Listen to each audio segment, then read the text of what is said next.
Hello.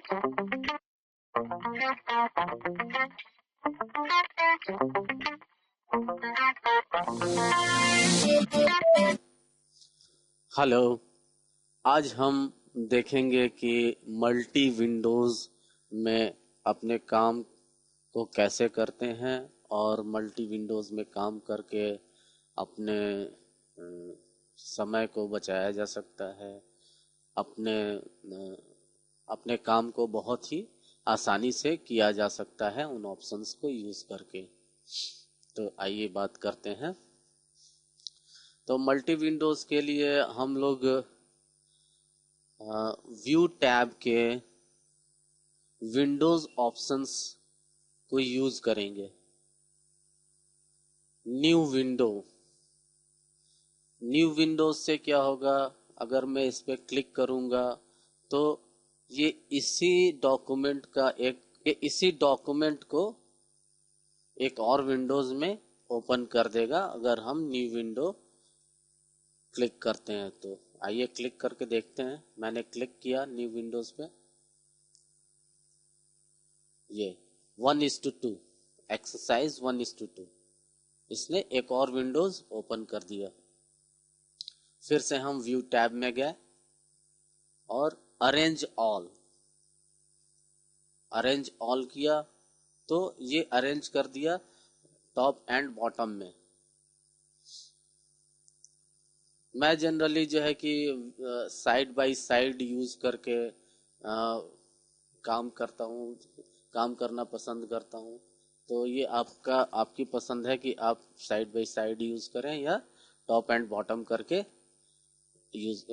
अपना काम कर सकते हैं।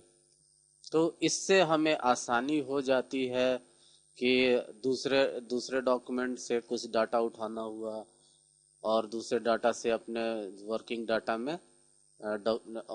डॉक्यूमेंट में उस डाटा को लाना हुआ, तो इससे बहुत ही आसान हो जाता है काम करना।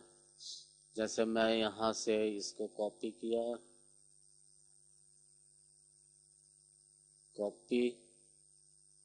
और फिर मैंने यहाँ पे पेस्ट कर दिया। कंट्रोल V शॉर्ट की यूज कर रहा हूँ मैं कीबोर्ड में, ये पेस्ट हो गया। तो बहुत ही आसान हो गया। Synchronise scrolling. अब जब ये ऑप्शन हाईलाइट हो रहा है, मैंने इस पे क्लिक किया तो जो मैं स्क्रॉलिंग करूंगा अब दोनों में स्क्रॉलिंग एक साथ वर्क करेगा। ये दोनों में स्क्रॉलिंग एक साथ वर्क कर रहा है। मैं इस सिंक्रोनाइज स्क्रॉलिंग को डिसेबल कर दिया क्लिक करके, तो ये सिर्फ जहां हमारा कर्सर है वहीं पे स्क्रॉलिंग होगी। ये एक साथ करने के लिए मैंने सिंक्रोनाइज स्क्रॉलिंग को क्लिक किया। अब ये एक साथ हो रहा है।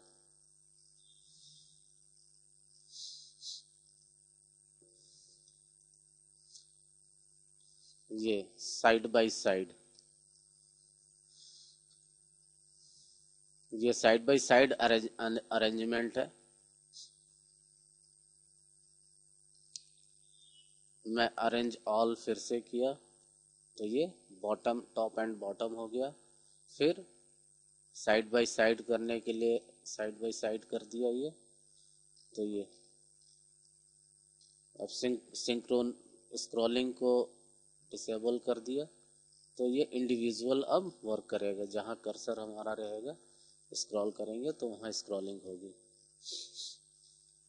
फिर से स्क्रॉलिंग को क्लिक किया, अब ये एक साथ स्क्रॉल होगा।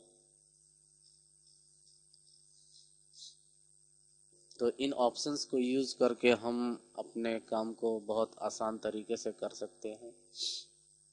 स्प्लिट। अब स्प्लिट करके भी मान लीजिए हमारा डॉक्यूमेंट जो है कि 20 पेज का है, 30 पेज का डॉक्यूमेंट है।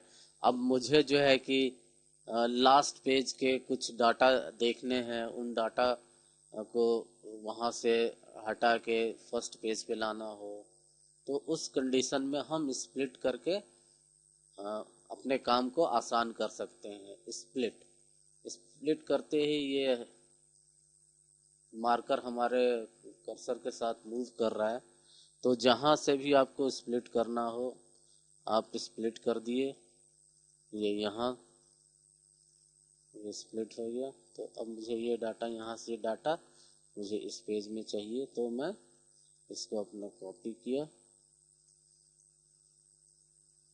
Copy,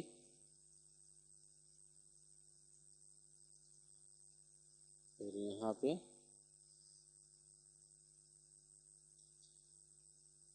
paste. ये तो इस तरह से स्प्लिट करके भी हम अपने काम को आसान कर सकते हैं। स्प्लिट को हटाने के लिए रिमूव स्प्लिट कर दिया, ये स्प्लिट हट गया। अब ये डाटा हमारे फर्स्ट पेज पे भी आ गया है। और स्प्लिट करने का एक और तरीका है, यहाँ पे ये व्यू रूलर के जस्ट ऊपर, व्यू रूलर के ऊपर हम क्लिक करके भी स्प्लिट कर सकते हैं। ये सेम वही चीज हम यहाँ से भी कर सकते हैं। ये स्प्लिट हो गया,